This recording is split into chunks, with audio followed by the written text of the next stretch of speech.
नमस्कार, एनटिभी कोहलपुर समाचारमा स्वागत छ। म अन्जु चौधरी। सुरुमा प्रमुख समाचार। तिहार अर्थात् यमपञ्चकको दोस्रो दिन आज काग तिहार। यमदूतका रूपमा कागको पूजा गरेर मनाइँदै। नेपालमा थप 2111 जनामा कोरोना संक्रमण पुष्टि। संक्रमितको संख्या 2,06,000 बढी, थप 13 जनाको मृत्यु। कर्णाली करिडोरको खारपुनाथमा चट्टान काटेर ट्र्याक खोल्ने कार्य सुरु। सडक सञ्जाल विस्तार हुने भएपछि स्थानीय खुसी। भारतको राजधानी दिल्लीमा वायुको गुणस्तर खस्कियो। कोरोना संक्रमितहरूलाई श्वास प्रश्वासमा थप समस्या हुन सक्ने विज्ञको भनाइ। र अन्तर्राष्ट्रिय मैत्रीपूर्ण खेल अन्तर्गत ढाकामा भएको फुटबलमा नेपाल पराजित। 2-0 गोल अन्तरले बङ्गलादेश विजय।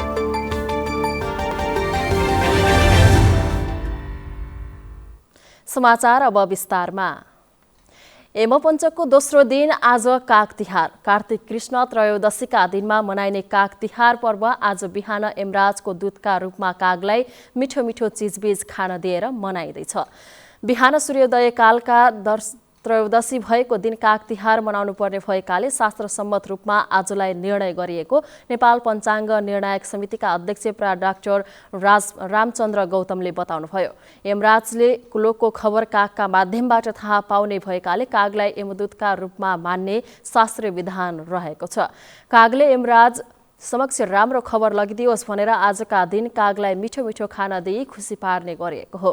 काग घर वरपर आई कराएमा उसले केही खबर लिएर आएको विश्वास समेत गर्ने गरिन्छ। कागलाई दही भात मिठो लाग्ने भएकाले आजको दिन कागलाई दही भात खुवाएमा यमराज समक्ष राम्रो सन्देश लगिदिने भएकाले कागलाई दही भात खुवाउने प्रचलन रहिआएको छ। यसैगरी लक्ष्मी स्थिर राख्नका लागि आजका दिन गरगहना तथा भाँडाकुँडा किनेमा लक्ष्मी घरमै स्थिर भई बस्ने धार्मिक मान्यता रहेको छ। नेपाल प्रहरीले दीपावली, छठ तथा नेपाल सम्वत जस्ता पर्वलाई लक्षित गरी विशेष सुरक्षा योजना लागू गरेको छ। चाडपर्वको मौका पारेर हुने लुटपाट, चोरी, जुवातास, दुर्घटना लगायतका घटना नियन्त्रण गर्न प्रहरी सक्रिय छ। ठुला चाडपर्वको बेला हुने सम्भावित अपराध नियन्त्रणका लागि नेपाल प्रहरीले विशेष सुरक्षा सतर्कता अपनाउने गर्छ। बाँके प्रहरीले पनि कार्ययोजना बनाएर आम नागरिकलाई सुरक्षित रूपमा पर्व मनाउने वातावरण बनाएको छ। चाडपर्वका लागि प्रहरी परिचालन, गस्ती र चेक जाँचलाई कडा गरिएको छ। लागु औषधका कुनै पनि बढी कारोबारी हुने जुन देखिएको छ त्यसलाई पनि हामीले कारोबारी गर्नेहरूलाई पनि निगरानी गरेर आक्रामक किसिमले एउटा कानुन दायरामा ल्याउने प्रक्रिया अगाडि बढेर हामीले चाहिँ ब्राउन सुगर, अफिम लगायतका गाँजा, कोरेसका कारोबारी गर्नेहरूलाई पनि पक्राउ गरेर कारबाही प्रक्रिया अगाडि सारिसकेका छौँ। यतिसम्म आइपुग्दा हामीले लगभग 35 केजी अफिम हामीले पक्राउ गरिसकेका छौँ। दशैंको मौकामा सरकारी कार्यालय, बैंक तथा वित्तीय संस्थामा हुन सक्ने सम्भावित चोरी, लुटपाट नियन्त्रणका लागि विशेष सुरक्षा व्यवस्था मिलाइएको छ। अवैध मदिरा उत्पादन, बिक्री, वितरण र सेवन नियन्त्रणमा पनि प्रहरी परिचालन गरिएको छ। सवारी दुर्घटना न्यूनीकरणको लागि ट्राफिक नियमको कार्यान्वयनमा सचेतना र चेक जाँच कडा बनाइएको छ। जुन नाकासाबाट आउन सक्ने पटाकाहरूको सम्बन्ध निगरानी गर्ने र केही मात्रामा पक्राउ गरेर पनि हामीले कारबाही गरिसकेका छौँ। त्यसैगरी अन्य विभिन्न खालका चाहिँ लुटपाट, चोरी, कुटपिट, झैझगडा हुन सक्ने ठाउँहरूलाई पनि लक्षित गरेर त्यही अनुसारको चाहिँ हामीले 17 प्रकारको ड्युटी बाँके जिल्लाभरि हामीले मोबिलाइज गरिसकेका छौँ। चाडपर्वको मौका पारेर भित्रिने पटाका, आतिशबाजी, विस्फोटक पदार्थ भित्रिन नदिन सीमामा विशेष कडाई गरिएको छ। चाडपर्वमा हुने अपराध, चोरी, लुटपाट, ठगी, सवारी दुर्घटना नियन्त्रणको लागि सादा पोसाकमा समेत ठूलो संख्यामा प्रहरी परिचालन गरिएको छ। क्यामेरामा प्रकाश महतको साथमा नवीन नेपाली, एनटिभी कोहलपुर। डडेलधुरामा प्लास्टिक र कागजको मालाको माग घट्दै गएको छ। भाइटिका र घर सजाउन डडेलधुराका उपभोक्ताहरूले आफ्नो पहिलो रोजाइमा मखमली र सयपत्री फूलको माला प्रयोग गर्न थालेपछि पछिल्लो समयमा कागज र प्लास्टिकका मालाको माग कम हुँदै गएको हो। यो वर्ष डडेलधुरामा 50% कागज र प्लास्टिकको मालाको माग घटेको व्यापारीहरू बताएका छन्। कागज र प्लास्टिकका मालाको बिक्री हुन छोडेपछि जिल्ला सदरमुकाम सहित ग्रामीण क्षेत्रका व्यापारीले मालाको आयातलाई पनि कम गरेका छन्। व्यापारीले प्लास्टिक र कागजका माला सजाएर बिक्रीका लागि राख्ने गरेको भए पनि यो वर्ष प्लास्टिकका मालाको माग भने घटेको छ। पछिल्लो 24 घण्टामा 9533 PCR परीक्षणमा नेपालमा थप 2111 जनामा कोरोना संक्रमण पुष्टि भएको स्वास्थ्य तथा जनसङ्ख्या मन्त्रालयले जनाएको छ। मन्त्रालयका अनुसार शुक्रबार नयाँ थपिएका कोरोनाका संक्रमितहरूसँगै नेपालमा कोरोना संक्रमितको संख्या 2,06,353 पुगेको छ। यसैगरी पछिल्लो 24 घण्टामा कोरोना मुक्त भएर 3,537 जना डिस्चार्ज भएका छन्। नेपालमा हालसम्म कोरोना मुक्त हुनेको संख्या 1,68,129 जना पुगेको छ। यो सँगै नेपालमा सक्रिय संक्रमितहरूको संख्या 37,022 पुगेको छ। त्यस्तै पछिल्लो 24 घण्टामा नेपालमा थप 13 जनाको कोरोना संक्रमणबाट मृत्यु भएको स्वास्थ्य तथा जनसङ्ख्या मन्त्रालयले जनाएको छ। यो सँगै नेपालमा कोरोना संक्रमणबाट मृत्यु हुनेको संख्या 1202 पुगेको छ। हालसम्म क्वारेन्टाइनमा रहनेको संख्या 986 जना रहेका छन्। दशरथ चन्द राजमार्ग अन्तर्गत बैतडीको पाटन नगरपालिका आज खोडपेमा गए राति दुर्घटनामा परि मृत्यु भएका 9 जनाको शनाखत भएको छ। दुर्घटनामा परि मृत्यु हुनेमा बैतडीका 3, दार्चुला, कञ्चनपुर र कैलालीका 2-2 जना रहेका जिल्ला प्रहरी कार्यालय बैतडीका प्रवक्ता प्रहरी निरीक्षक जनक बहादुर धामीले बताउनुभयो। बैतडीको डोगदा केदार 6, सित्तडका 25 वर्षीय प्रहरी जवान रणबहादुर चन्द, सित्तडकै 27 वर्षीय करण सिंह, ऐर दोगडा केदार गाउँपालिकामा कार्यरत कर्मचारी कविन्द्र जोशी, दार्चुलाको लेकम गाउँपालिका 4 का तर्कराज गिरी र दार्चुलाको मालिकार्जुन गाउँपालिका 5 का जगन्नाथ ओझाको सो दुर्घटनामा मृत्यु भएको हो। कञ्चनपुरको भीमदत्त नगरपालिका 8 तिलाचौरका 15 वर्षीय कृतिका कार्की, सोही नगरपालिका 10 का बिजना धामी र धनगढी उपमहानगरपालिका 4 का नरेन्द्र चौधरी तथा सोही उपमहानगरपालिका 18 का ऋषिराम चौधरीको पनि मृत्यु भएको जिल्ला प्रहरी कार्यालय बैतडीले जनाएको छ। मृतक मध्ये कृतिका कार्कीको डडेलधुरा अस्पतालमा उपचारका क्रममा मृत्यु भएको हो भने अन्य 8 जनाको घटनास्थलमै मृत्यु भएको हो। दुर्घटनामा परि घाइते भएका 34 जनामध्ये गम्भीर घाइते 12 जनालाई धनगढी रेफर गरिएको छ भने बाँकी 22 जनाको डडेलधुरा अस्पतालमा उपचार भइरहेको छ। बैतडीको गन्नाबाट महेन्द्रनगरका लागि छुटेको पवनदूत यातायातको ना 5ख 5141 नम्बरको बस बिहिबार राति 10:30 बजेतिर दुर्घटनामा परेको हो। 34 जना घाइते हुनुहुन्छ, जसमध्ये हामीले घाइतेलाई तुरुन्तै 10 बजे हाम्रो नेपाल प्रहरीलाई खबर भएपछि तुरुन्त 5-10 मिनट एराउन्डमा हाम्रो त्यहाँ प्रहरी चौकी त्यहाँ पुगेर उसले घटनास्थल सुरक्षित गर्ने, मृतकहरू खोज्ने, घाइतेहरू खोज्ने काम गर्यो। त्यसपछि तुरुन्त इप्रका पाटनबाट इन्स्पेक्टर साहबको कमानमा एउटा टिम गयो र तुरुन्त यहाँबाट जिल्लाबाट मेरो कमानमा पनि थप टोली हामी त्यहाँ मुभ भयौँ र समयमै घाइतेहरूलाई 12 बजेभित्र त हामीले घाइतेहरूलाई सबै 34 जनालाई हामीले उद्धार गरेर विभिन्न त्यहाँ एम्बुलेन्स त्यहाँको स्थानीय गाडीहरूसँग सहकार्य गरेर डडेलधुरा नजिक पर्ने हिसाबले डडेलधुरा पठाइएको छ। समाचारको क्रम जारी नै छ। अहिलेलाई एकैछिनको विश्राम।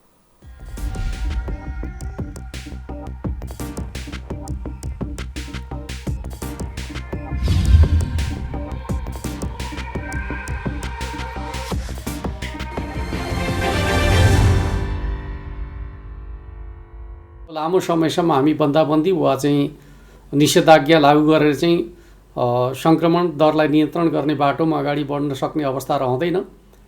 आवश्यकता अनुसार हामी एरिया बन्दी गरेर चाहिँ ट्रेसिङको काम अगाडि बढाउनेछौँ।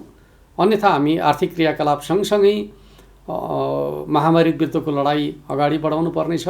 त्यस अर्थमा सम्पूर्ण दाजुभाइ दिदीबहिनीहरूले सकेसम्म चाहिँ आवश्यकताभन्दा बढी गतिविधि मुभमेन्टहरू नगर्नका लागि म अनुरोध गर्न चाहन्छु। घर बाहिर निक्लनु पर्दाखेरि अनिवार्य रूपमा स्वास्थ्य सुरक्षा मापदण्ड प्रयोग गर्ने, मास्क लगाउने र कुनै पनि वस्तुलाई छोइसकेपछि, सार्वजनिक स्थानका वस्तुहरूलाई छोइसकेपछि सेनिटाइज गर्ने वा चाहिँ साबुन पानीले हात धुने जस्ता मापदण्डहरू प्रयोग गर्ने र एक अर्को व्यक्तिबाट चाहिँ निश्चित दूरी बनाएर चाहिँ संवाद गर्ने खालको तरिका प्रयोग गर्यो भने यो महामारी विरुद्ध हामी आफूलाई सुरक्षित गर्न सक्छौँ। त्यो दिशामा सम्पूर्ण दाजुभाइ दिदीबहिनीहरूको सहयोग हुनेछ भन्ने विश्वास र अपेक्षाका साथ म हार्दिक अनुरोध गर्न चाहन्छु। जनचेतनाका लागि लुम्बिनी प्रदेश सरकार, मुख्यमन्त्री तथा मन्त्री परिषदको कार्यालय रूपन्देही। विश्रामपछि समाचारमा पुनः स्वागत छ। अब बाँकी समाचार। गुल्मीमा लुम्बिनी प्रदेशको सहयोगमा सञ्चालित स्मार्ट कृषि गाउँ कार्यक्रमको बारेमा छलफल गरिएको छ। लुम्बिनी प्रदेशका गुल्मी जिल्लाबाट निर्वाचित सांसदहरूको सहभागितामा कार्यक्रमले त्यस स्थानीय तहसँग गरेका कामहरू र आगामी दिनहरूमा गर्नुपर्ने कार्यक्रमहरूको बारेमा छलफल गरिएको थियो। स्मार्ट कृषि गाउँ कार्यक्रमको आर्थिक वर्ष 2077-78मा तरकारी, बाख्रा, गाई, खाद्यान्न, मौरी कार्यक्रमको प्रभावकारी तथा चुनौतीको विषयमा प्रदेश सांसदहरू, स्थानीय तहका प्रमुखहरूको उपस्थितिमा कार्यक्रम गरिएको थियो। स्मार्ट कृषि गाउँ कार्यक्रम जिल्लाको छत्रकोट गाउँपालिकाको वडा नम्बर 1 हुँगा, धुर्कोट गाउँपालिकाको वडा नम्बर 6 रजस्थल र मदानी गाउँपालिका वडा नम्बर 2 को बाँचकटरीमा तरकारी कृषि गरेका पालिकाहरूले प्रगति विवरण कार्यक्रममा प्रस्तुत गरेका थिए। कार्यक्रममा लुम्बिनी प्रदेशका विशेष अधिकार समितिका सभापति कमलराज श्रेष्ठले कृषि सम्बन्धी तथा स्मार्ट कृषि गाउँ कार्यक्रमलाई सही रूपमा लैजानका लागि उठेका प्रश्नहरू राम्रो रहेको बताउनुभयो। कृषि सम्बन्धी उठेका समस्यालाई आफूले सही कार्यविधि लिनका लागि सुझाव दिने बताउनुभयो। अझै थप पनि यतिले मात्रै पनि नपुग्ला, अझै पनि होला, फेरि व्यवहारमा जाँदा अझै चाहिने हुन्छ। यिनी हामीले पुरा गराउनेपट्टि लाग्छौँ, यसलाई सफल बनाउने हो। लुम्बिनी प्रदेशका सांसद दिनेश पन्थी खड्का केसीले गुल्मीमा पछिल्लो समयमा कृषि अनुदान कार्यक्रम ठिक ढङ्गमा काम नभएकोले यसो नगर्न स्थानीय तहलाई आग्रह गर्नुभएको थियो। लुम्बिनी प्रदेश अन्तर्गत गुल्मीमा लागू भएको स्मार्ट कृषि गाउँ कार्यक्रमको प्रगति सन्तोषजनक रहेको बताउनुभयो। धुर्कोट गाउँपालिकाका अध्यक्ष भूपाल पोखरेलले कृषि कर्म गर्दा कार्यविधि राम्रोसँग नबनेको बताउनुभयो। कृषकहरूले थोरै मात्रामा उत्पादन गर्दा बजारीकरणमा समस्या भएको उहाँको भनाइ छ। गुल्मी जिल्लाको मदानी गाउँपालिका अथवा मालिका गाउँपालिका उता कालीगण्डी गाउँपालिकामा दुधको चाहिँ बजारको लागि सबैभन्दा ठुलो चुनौती हुन्छ। कार्यक्रममा सहभागीहरूले उठेका प्रश्नहरू सही भएको भन्दै त्यस्ता समस्यालाई समाधान गर्न प्रदेश सरकारले ध्यान दिन आग्रह गरेका थिए। अनिल खत्री, नेपाल टेलिभिजन, लुम्बिनी प्रदेश, गुल्मी। कर्णाली करिडोर अन्तर्गत खारपुनाथ गाउँपालिका 2 मा पर्ने बोक्चेगौडा भिरको कडा चट्टान काटेर सडकको ट्र्याक खोल्ने कार्य सुरु भएको छ। बोक्चेगौडा खण्डको चट्टान फुटालेर सडक निर्माण भए स्थानीयलाई आवतजावत सहज हुनेछ। कर्णाली करिडोर अन्तर्गत खारपुनाथ 2 मा पर्ने बोक्चेगौडाको भिडको कडा चट्टान छिचोल्ने कार्य धमाधम चलेको छ। सिमीकोट हिल्सा सडक आयोजनाको कर्णाली करिडोर अन्तर्गत बोक्चेगौडा खण्डको कडा चट्टान छिचोल्ने कार्यले निरन्तरता पाएको छ। कडा चट्टान छिचोल्दै आएका कामदार भादुरे सार्कीले निरन्तर आफूहरू चट्टान छिचोल्ने कार्यमै व्यस्त रहेको बताउनुभयो।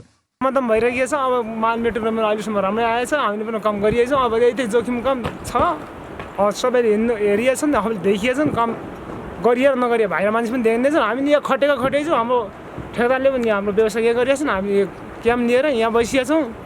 हिउँद महिनामा हिमपात र चैत महिनादेखि लामो लकडाउनका कारण केही महिना ढिला भए पनि च्याछडा खण्डको तुलनामा बोक्चेगौडा खण्डको काम धेरै छिटो भएको ब्लास्टर मिमबहादुर साईको भनाइ छ। 4 महिना हिउँले खाइल्यो, 4 महिना लकडाउनले खाइल्यो। एउटा तुलनामा तपाईँले पनि देख्नुभयो होला, हेर्नुभएको छ। सन्तुष्टि गर्ने च्याछडा भन्दा यहाँ सन्तुष्टि गर्ने बाटो म धेरै म च्याछडा पनि ब्लास्टरको हिसाबमा म पनि गएँ। बोक्चेगौडा खण्डमा चट्टान फुटाल्ने जिम्मा पाएका पिएस क्याराबान काङ्ग्री जेबीका प्रतिनिधि मङ्गल लामाले लकडाउनले केही महिना काम ढिलाइ भए पनि हाल निरन्तर रूपमा काम भइरहेको बताउनुभयो। यो सेक्सनको चाहिँ सबभन्दा अप्ठ्यारो पार्टहरू चाहिँ अलि अगाडि नै पर्ने भएको कारणले गर्दाखेरि चाहिँ ज्यादा टाइम लागेको हो। अब यो क्रस गर्ने बित्तिकै अब यो मेरो विचारमा क्रस हुन्छ, त्यो क्रस भइसकेपछि चाहिँ अनि उता कटिङको कामहरू मात्रै छ, अनि खासै त्यस्तो धेरै टाइम नलाग्छ। बोक्चेगौडा खण्डको चट्टान छिचोलेपछि स्थानीयलाई आवत गर्न सहज हुने भएको छ। कडा चट्टान ब्लास्टिङ गर्ने कार्यमा नेपाली सेनाले पनि निकै भूमिका खेल्दै आएपछि चट्टान छिचोल्ने कामले तीव्रता पाएको छ। नर्जन तामाङ, नेपाल टेलिभिजन, कर्णाली प्रदेश हुम्ला। कोरोनाका कारण सुनसान रहेको मुगुको प्रसिद्ध पर्यटकीय स्थल राराताल हेर्न जानेको संख्या अहिले बढेको छ। दशैं तिहारमा बिदा परेका कारण रारा हेर्न जानेको संख्या बढेको हो। दशैं तिहारको बीचमा आन्तरिक पर्यटकको संख्या वृद्धि भएको रारा राष्ट्रिय निकुञ्ज कार्यालयले जनाएको छ। कोरोना महामारीले करिब 7 महिना सुनसान रहेको रारामा अहिले दैनिक 150 जनासम्म आन्तरिक पर्यटक सडक र हवाई मार्गबाट आउने गरेको निकुञ्जका निमित्त संरक्षण अधिकृत पदम बुढाले बताउनुभयो। निकुञ्जका अनुसार यस वर्षको असोज र कार्तिकमा रारामा झण्डै 3000 आन्तरिक पर्यटक भित्रिएका छन्। प्राय आन्तरिक पर्यटक मोटरसाइकल, जीप र हवाई मार्गबाट रारा आउने गरेको निमित्त संरक्षण अधिकृत बुढाले जानकारी दिनुभयो। रारामा घुम्न आउने पर्यटक बढेका कारण रारा विमानस्थलमा तारा, सीता र गोमा एयरलाइन्सले दैनिक 5 देखि 7 वटासम्म सुर्खेत र नेपालगञ्जबाट उडान भर्ने गरेका छन्। रारा घुम्नलाई चैत्र, वैशाख, जेठ, भदौ, असोज र कार्तिक महिना उपयुक्त भएका कारण आन्तरिक पर्यटकको संख्या बढेको छ। लुम्बिनी प्रदेश सरकारले रोजगार पोर्टलको विकास गरी रोजगारकर्ताहरूलाई रोजगारदातासँग पुर्याउने अनलाइन प्रविधिको सुरुवात गरेको छ। प्रदेशभित्रै रोजगारीका अवसर सिर्जना गरी यस क्षेत्रका लागि आवश्यक जनशक्तिको प्रबन्ध गर्न सरकारले रोजगार पोर्टल सञ्चालनमा ल्याएको हो। यो प्रविधिको विकाससँगै बेरोजगार रहेका कुनै पनि क्षमताका नागरिकले घरमै बसेर अनलाइन आवेदन भर्न सक्नेछन् भने रोजगारदाताहरूले आफ्ना लागि आवश्यक जनशक्ति यसै पोर्टलको माध्यमबाट आपूर्ति गर्न सक्नेछन्। रोजगार पोर्टलका बारेमा सञ्चारकर्मीहरूलाई जानकारी गराउँदै लुम्बिनी प्रदेशका आन्तरिक मामिला तथा कानुन मन्त्री कुलप्रसाद केसीले नवीन कामको सुरुवातको रूपमा लिएको बताउनुभयो। अहिले हामीले प्रदेश सरकारको ड्युटीभित्रको यो कार्य हो भन्ने हिसाबले योजना आएदेखि प्रतिष्ठानका पहिलो अभियानको रूपबाट सायद सबै प्रदेशभन्दा पहिलोचोटि यो कार्य गर्दैछ। यसले सकारात्मक इनपुट दिँदै गयो भने यो राष्ट्रिय एजेन्डाकै रूपबाट अगाडि जान्छ। बनाउन त बनाएकै छ, माथि प्रशासन श्रमले पनि बनाएकै छ। अब विदेश जाने मान्छेहरूको समस्या हेरिन्छ पनि भन्छ, तर मान्छे मरेका मरिछन्। जुन खालको मेसेज गयो नि बाहिर, पछि त बढी गयो नि। त्यो बढी जानेका लागि त मान्छेलाई म बेरोजगार मान्छे हो उहाँले प्रदेश सरकारले 50,000 रोजगारी दिने योजना बनाएको तर कोभिडका कारण पूरा हुन नसके पनि माग र कामदारको अभावलाई व्यवस्थित गर्ने कामका महत्त्वपूर्ण काम भएको बताउनुभयो। रोजगारदाता र रोजगारको खोजीमा रहेकाहरूलाई एकै ठाउँमा ल्याउने गरी ल्याइएको यो प्रविधिको माध्यमबाट रोजगार सिर्जना र जनशक्तिको आपूर्तिलाई एकद्वार प्रणालीमा लैजान सजिलो हुने लुम्बिनी प्रदेश योजना आयोगका उपाध्यक्ष डाक्टर ईश्वर गौतमले बताउनुभयो।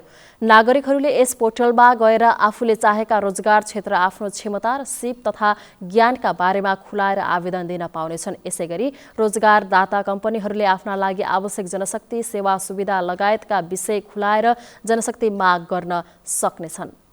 समाचारको क्रम जारी नै छ। अहिलेलाई एकैछिनको विश्राम।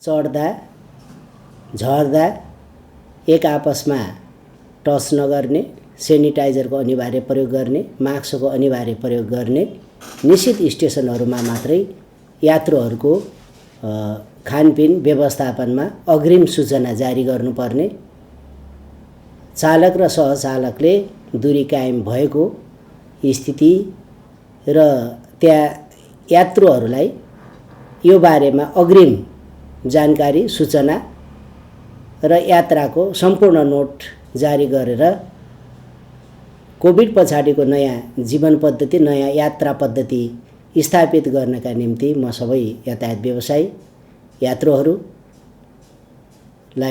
विशेष अनुरोध गर्न चाहन्छु। जनचेतनाका लागि लुम्बिनी प्रदेश सरकार, आन्तरिक मामिला तथा कानुन मन्त्रालय, रूपन्देही।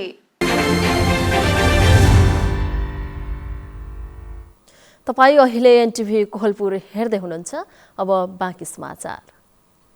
कैलालीको धनगढीमा महिलालाई आत्मरक्षाको तालिम दिएको छ। महिला हिंसा विरुद्धको अभियान प्रहारले समाजमा महिला हिंसाका घटना बढ्दै गएपछि आत्मरक्षा तालिमका लागि महिला प्रशिक्षक तयार पार्नका लागि तालिमको आयोजना गरिएको हो। कैलालीमा आत्मरक्षा तालिम सञ्चालन गरिएको छ। समाजमा महिला हिंसाका घटना बढ्दै गएपछि महिलालाई सशक्तिकरण गर्नका लागि 1 हप्ते आत्मरक्षाको तालिम सञ्चालन गरिएको हो। तालिमबाट 30 जना महिला प्रशिक्षक तयार पारिएका छन्।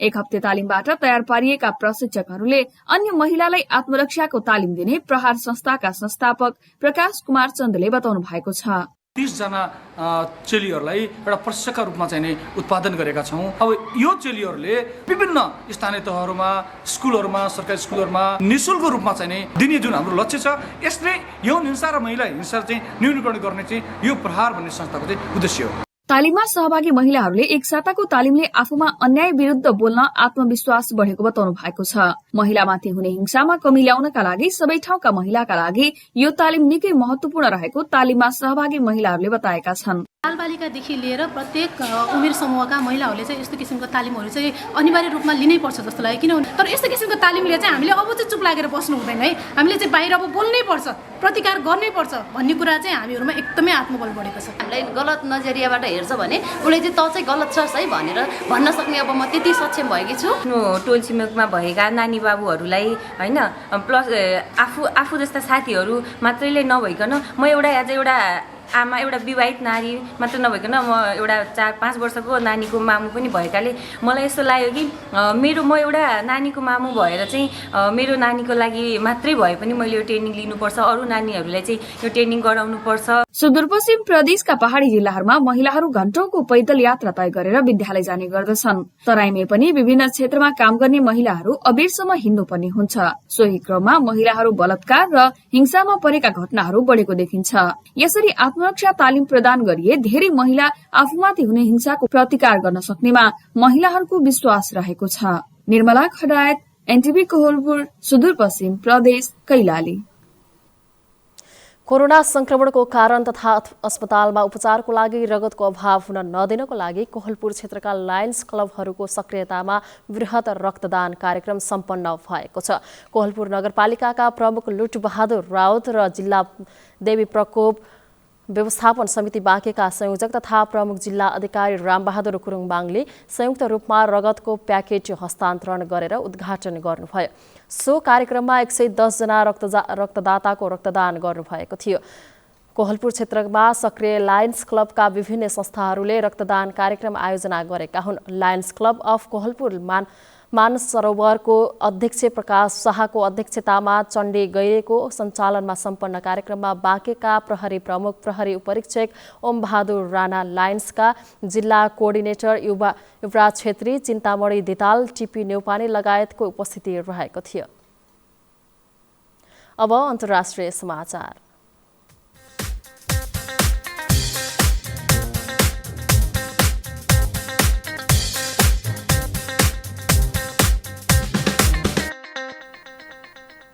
भारतको केन्द्रीय राजधानी दिल्लीमा वायुको गुणस्तर खस्किएर अति न्यून अवस्थामा पुगेको छ। शुक्रबार बिहानको वायुको गुणस्तर अति नराम्रो अवस्थाको देखिएको अधिकारीहरूले जानकारी दिएका छन्। स्वास्थ्य विज्ञहरूले वायु प्रदूषणका कारण कोरोना संक्रमितहरूलाई श्वास प्रश्वासमा थप समस्या हुने भन्दै चिन्ता व्यक्त गरेका छन्। वायु गुणस्तर सूचक एक्युआईमा हेर्दा दिल्लीको वायु 330 पुगेको थियो। यसअघि 24 घण्टा अगाडि 314 एक्युआई देखिएको थियो। छिमेकी सहरहरू फरिदाबादमा 327, गाजियाबादमा 360, नोएडामा 331, ग्रेटर नोएडामा 329 र गुडगाउँमा 328 एक्युआई देखिएको अधिकारीहरूले जनाएका छन्। सरकारी अधिकारीहरूले नयाँ दिल्लीमा शनिबारको दिन र बेलुकाको समयमा अरू बेलाभन्दा बढी वायु प्रदूषण हुने गरेको जनाएका छन्। वायु गुणस्तर सूचक 0 देखि 50 सम्म हुँदा राम्रो, 51 देखि 100 सम्म हुँदा सन्तोषजनक, 101 देखि 200 सम्म हुँदा विचारणीय वा चिन्ताजनक, 201 देखि 300 सम्म कमजोर, 301 देखि 400 सम्म अति कमजोर र 401 देखि 500 सम्म अति घातक मानिन्छ। नयाँ दिल्ली विश्वकै धेरै प्रदूषित सहरको रूपमा चिनिँदै आएको छ। प्रदूषित वायुका कारण नयाँ दिल्लीको मौसम तथा जलवायु चक्रमा समेत समस्या हुने गरेको छ। अब आर्थिक समाचार।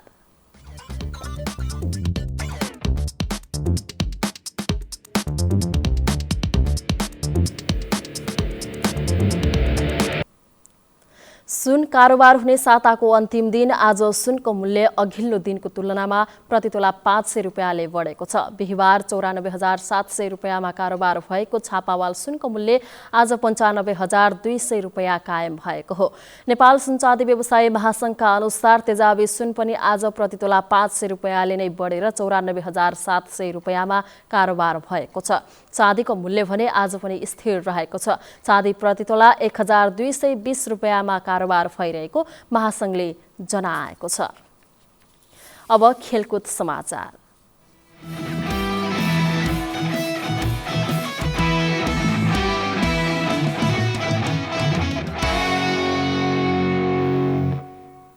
अन्तर्राष्ट्रिय मैत्रीपूर्ण खेल अन्तर्गत ढाकाको बंगबन्धु नेशनल स्टेडियममा केही बेर अघि सम्पन्न भएको खेलमा नेपाल बंगलादेशसँग पराजित भएको छ। मैत्रीपूर्ण खेलमा बंगलादेशले नेपाललाई 2-0 गोल अन्तरले पराजित गरेको हो। बंगलादेशले पहिलो हाफमा 1 र दोस्रो हाफमा अर्को गोल गरेको थियो। नेपालले गोलका लागि अवसर प्राप्त गरे पनि नतिजा निकाल्न सकेन। अब मौसम।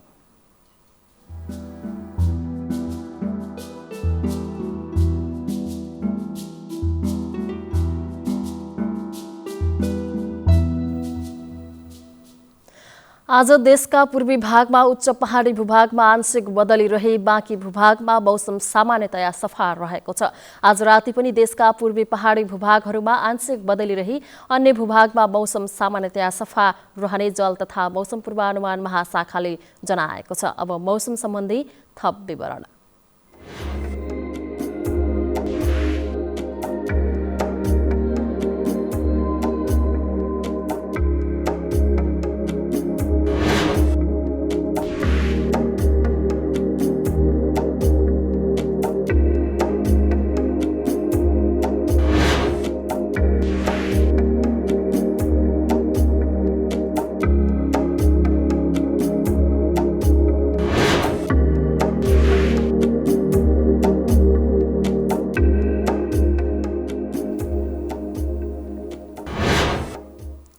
समाचारको अन्त्यमा प्रमुख समाचार पुनः एकपटक। तिहार अर्थात् यमपञ्चकको दोस्रो दिन आज काग तिहार यमदूतका रूपमा कागको पूजा गरेर मनाइँदै। नेपालमा थप 2,111 जनामा कोरोना संक्रमण पुष्टि। संक्रमितको संख्या 2,06,000 बढी, थप 13 जनाको मृत्यु। कर्णाली करिडोरको खारपुनाथमा चट्टान काटेर ट्र्याक खोल्ने कार्य सुरु। सडक सञ्जाल विस्तार हुने भएपछि स्थानीय खुसी। भारतको राजधानी दिल्लीमा वायुको गुणस्तर खस्कियो। कोरोना संक्रमितहरूलाई श्वास प्रश्वासमा थप समस्या हुन सक्ने विज्ञको भनाइ। र अन्तर्राष्ट्रिय मैत्रीपूर्ण खेल अन्तर्गत ढाकामा भएको फुटबलमा नेपाल पराजित। 2-0 गोल अन्तरले बंगलादेश विजयी।